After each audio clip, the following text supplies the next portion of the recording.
10% of travelers attempting the Oregon Trail died along the way, often from infection, wagon wheel, or, say it with me, dysentery. Here are some of the stranger stories. In 1846, Edwin Bryant hit the Oregon Trail. He had a few medical training classes, which made him the closest thing to a doctor available. As his party traveled along the Platte River in what's now Nebraska, a family sought him out to treat their boy. While riding on a wagon tongue, the child fell off and his leg was crushed under a wheel. If her wounds don't fester, she might could have a fighting chance. By the time Bryant was called in, the boy's injury was 9 days old and poorly dressed. We don't mean loose wrappings poorly dressed. We mean, well, let's let Bryant tell you from his own journal. It was discovered that gangrene had taken place and the limb of the child was swarming with maggots. The child's leg from his foot to his knee was in a state of putrefaction. Wow, that explains the wiggling the boy felt on his leg. Bryant attempted the amputation using a butcher's knife, a handsaw, and an awl, which is that pointy thing that looks like a needle-point screwdriver used for lobotomies. The boy wasn't even anesthetized, but didn't react to the pain of surgery. The reason was what you'd expect. They got the leg off, but the boy didn't survive. The 1850s were among the most active periods along the Oregon Trail, but that era tragically coincided with an increase in cholera in many parts of the world. A highly contagious disease, cholera's symptoms include diarrhea and vomiting so severe that it can lead to fatal dehydration within days. Because Oregon Trail pioneers tended to use water from the same sites, particularly the North Platte and Platte rivers, cholera spread quickly and easily. You let Monsieur Todd grab the martinis. I made them extra dirty. The stagnant pond water I found beside the road. Quickly isn't an understatement. John L. Hughes received a letter from his nephew by the last name of Freel in 1852. The man described how cholera had ravaged his family, writing, "First of all, Francis Freel died June 4th, 1852, and Maria Freel followed the 6th. Next came Polly Kastner, who died the 9th, and Lafayette Freel soon followed. He died the 11th, and her baby died the 17th. You see, we have lost 7 persons in a few short days. All died of cholera." Travelers rarely rode in wagons along the Oregon Trail. They usually walked alongside their vehicles, although children could sit inside if they got tired. The wagons weighed an average of a ton and were difficult to maneuver.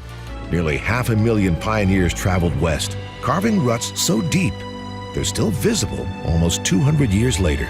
It was easy to lose control when traversing rocky paths or hills. If someone got in the way of an unsecured wagon, it could result in serious injuries or a particularly grisly and painful death, like that little boy we talked about earlier with the maggot leg. 8-year-old child Richard Harvey didn't have to suffer that fate, but that didn't make it any better. A diary entry from Oregon Trail traveler Absalom Hardin reads, "Mr. Harvey's young little boy, Richard, 8 years old, went to get in the wagon and fell from the tongue. The wheels run over him and mashed his head and kill him stone dead." The Oregon Trail game really undersold the dangers of wagon wheels. Here we are all going on about dysentery, but the real danger was just hitching a ride for a bit. In 1852, John and Josephine Bristow left Illinois and set out on the Oregon Trail. They got as far as Fort Kearny, a stopping point near that too familiar cholera dispensary known as the Platte River. You'll never believe what happened next. Josephine died of cholera on April 6th after drinking contaminated water just 3 days earlier. The Bristows had their baby Susanna with them, who was somewhere between 9 and 15 months at the time of her mother's death. Susanna was still breastfeeding, so John entrusted her care to a female relative in a different wagon train. 5 weeks later, Susanna was dead. The probable explanation is that travelers fed Susanna untreated cow's milk, seen as a viable emergency alternative. Turns out the cows from which the milk was obtained had likely been grazing on toxic plants, including snake root and poison ivy. That made the cow's milk toxic, so pretty much anything you drank on the trail could kill you. But wait, it wasn't even just drinking liquids that could kill you. Water was a supervillain of the Oregon Trail. One of the most common ways to die on the Oregon Trail was drowning. The path from the Midwest to the West Coast involved crossing numerous bodies of water. And even as bridges and ferries sprang up, people continued to attempt to cross rivers on their own. That's called fording a river, which is as dangerous as it sounds. We're here first, and we're crossing first. You're wrong, mister. You think you're crossing first. Historical records from 1853 mention one such traveler who thought he could safely and quickly pass through Buffalo Creek in what is today Colorado. He convinced the wagon operator to ford the creek, neglecting to account for a recent heavy rainfall that made the creek much deeper than normal. The operator drove the wagon right into the creek, where it quickly sank, killing them both. In the operator's defense, he was drunk. See, any liquid could kill you. Out on the Oregon Trail, the average covered wagon was equipped with at least a few firearms, useful for both hunting animals for food and as protection against potential attacks from Native Americans. Look around you. Everything out here that's not you wants to kill you. And with so many guns around, mishaps were common. After disease, accidental shooting was the biggest cause of death on the Oregon Trail. A man with the ironic name of John Shotwell has been identified by historians as the first Oregon Trail gunshot fatality. Pioneer John Bidwell, who witnessed the 1841 accident, wrote in his journal, "A young man by the name of Shotwell, while in the act of taking a gun out of the wagon, drew it with the muzzle towards him in such a manner that it went off and shot him near the heart. He lived about an hour and died in full possession of his senses." In early October 1846, the Donner Party made it to the Humboldt River and the start to the Oregon Trail offshoot known as the California Trail. While some members of the group continued on, a few families, the Reeds, Graves, and Breens among them, were so exhausted that they slowed down and became separated. On October 5th, growing hostilities among some of the pioneers boiled over into a brawl that left one person dead. Wagon driver John Snyder got his reins tied up by accident with James Reed's pack animals. Reed didn't like that one bit, so he instigated an argument with Snyder, who responded by cracking his bullwhip at Reed's head, making contact. Reed pulled out his hunting knife and the men attacked each other. Reed stabbed Snyder in the chest, killing him instantly. The other families considered hanging Reed or holding a trial after they reached their final destination in California, but ultimately decided to banish him from the wagon train. The Hembry family of McMinnville, Tennessee, Joel and Sarah and their 8 children hit the Oregon Trail via the traditional point of departure at Independence, Missouri in May 1843. About 2 months later, on July 18th, right after passing Bedtick Creek in what's now Wyoming, they encountered rocky terrain that violently shook its wagon. 6-year-old Joel Jasper Hembry, who was riding on the tongue of the wagon when, oh no, it's going to be a wagon wheel again. Yep, it was. The child died on July 19th, and his family buried him just off the Oregon Trail on July 20th.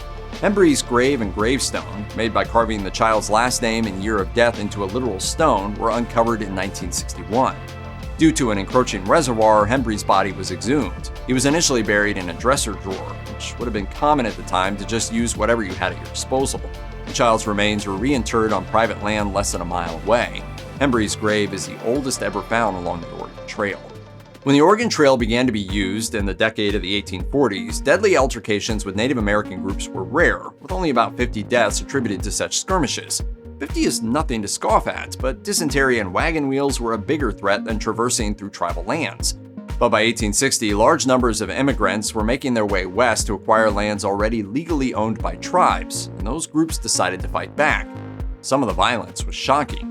On August 20th, 1854, Alexander Ward stopped his multi-wagon 20-member caravan for a midday break along the river in the Boise Valley in what's now Idaho. While the Ward party relaxed, a member of the Shoshone tribe approached the camp and stole a horse. One of the immigrants shot the thief dead.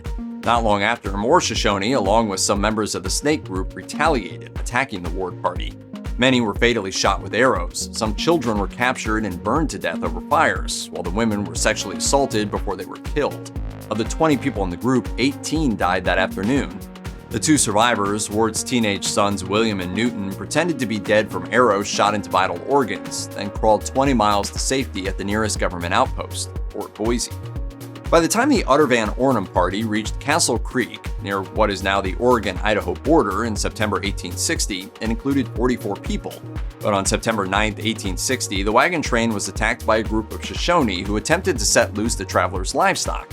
The party gave the Shoshone a large stock of food to persuade them to leave, but were attacked again by about 100 Shoshone and Bannock a mile further down the trail. 3 adults died in the fighting, which lasted into the next evening, at which point the immigrant party tried to escape. After leaving behind 4 well-stocked wagons for the Shoshone and Bannock, they drove the wagons right through the attackers. Another group member died, and the fighting escalated. Leader Elijah Utter was mortally wounded. A Shoshone delivered a fatal shot as he lay dying, and Utter's wife and children were also slaughtered.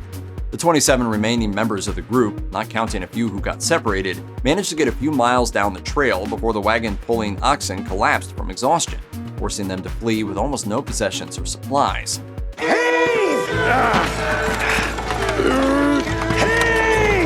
For a week, the survivors walked along the Snake River at night to avoid detection by Shoshone. On September 18th, having traveled 75 miles, the party made a hidden camp at the Owyhee River to await rescue. Do you think we're about to drop a happy ending here on you? Well, we're not. On September 22, 1860, Goodsell Munson and Christopher Trimble ran into some members of the Utter-Van Ornum party who had been separated from the main group, Charles Chaffee and Joseph and Jacob Reith. Trimble returned to the survivor camp carrying some horse meat. Shortly after he arrived, so did some Shoshone. While the Shoshone traded some salmon, they also confiscated the travelers' weapons and kidnapped Trimble. One pioneer, starvation-weakened Daniel Chase, ate so much of the salmon that it killed him. As for the scouts, Munson and Chaffee died of starvation before they found help, but the Reiths successfully reached the Umatilla Agency on October 2nd to request a rescue team. But the 7-member Van Ornum family, the 2 surviving Utter kids, and adult Samuel Gleason took matters into their own hands and tried to escape to safety. Just miles in, they were attacked by Shoshone and 4 of the children were taken hostage, while the rest were quickly and brutally killed. Abigail Van Ornum was whipped and scalped, Charles and Henry Utter shot with arrows, and Alexis Van Ornum, Marcus Van Ornum, and Samuel Gleason all died from having their throats slit.